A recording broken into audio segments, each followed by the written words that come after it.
up and welcome back to my channel. Now today I'm going to be giving a review for the film The Little Mermaid. Now this is a live action adaptation of the 1989 movie The Little Mermaid, which of course was from Disney too as well. Now this film of course is about Princess Ariel, who's like a mermaid underwater, and she's like fascinated with like the upper world, like the human world I guess you could say.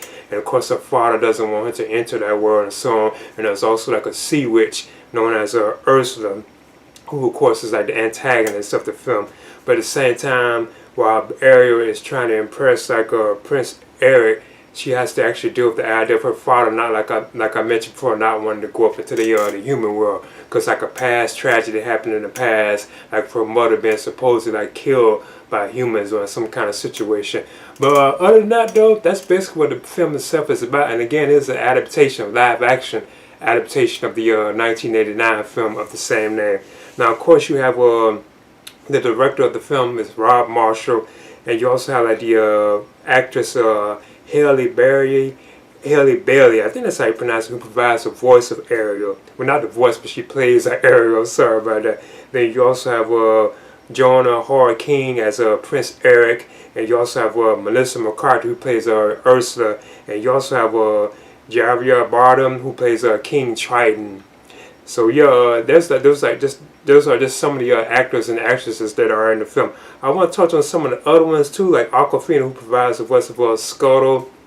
And you also have I think Davy Diggs, who provides the voice of Sebastian, like the crowd too.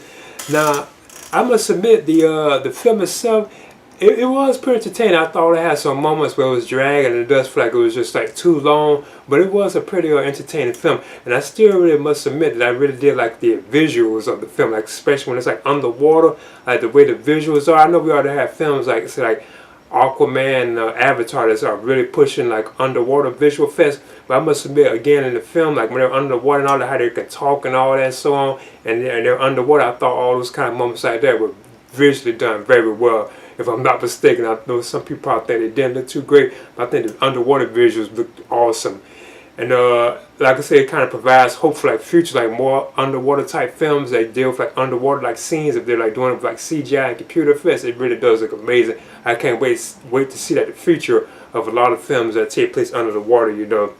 And there are also like tense like moments in the film, like kind of at the beginning of the film where Ariel has like this encounter with like this shark. That moment that was very tense, and from my opinion it seems like it was kind of too tense for children, you know. It was like really that tense and scary. And there was also like a scenes, I ain't gonna touch on all that too, but like later on in the film they were like very tense, and I'm surprised, you know, you would think the film could get like a PG-13 with that kind of like tensity, you know, but it was still like solid, you know.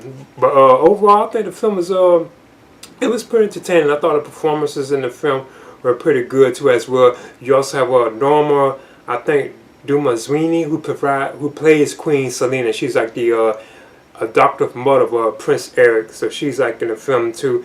There's like other characters and so on I want to touch on. It's just like so many and so on. You also have Jacob Tremblay, who provides the voice of Flounder, like the little fish. So I thought he was kind of cool. So the way his voice sounds like kind of hilarious at times, even like the look of the fish or whatever that he's providing the voice for. But overall, like I said, it was a pretty solid, entertaining film. And I guess if like you're a fan of the original animated version, it's very true to that. And like I said, like a lot of stuff they're doing to live action, but Disney has already done this, like Aladdin and Lion King, how they turned those to live action. It was like really amazing seeing those like animated films turn live action. It's like basically like the same thing with this. And like I said, the underwater like visuals, from my opinion, look awesome on this film. So yeah, at the end I would definitely recommend this. And like I said, if anything, it does think it was like too long, and it does have moments where it's like dragging and so on and everything like that. But other than that, I think it was a pretty decent film. So I'm giving like The Little Mermaid, I'm giving this a B-, and I'll definitely recommend it for like fans of the animated film from 1989. I'll definitely think or if you're just a fan of like underwater, like visually impressive films, I'll recommend it for that kind of crew, you know. Remember, I'm giving this a B-. Please leave a comment and subscribe too as well.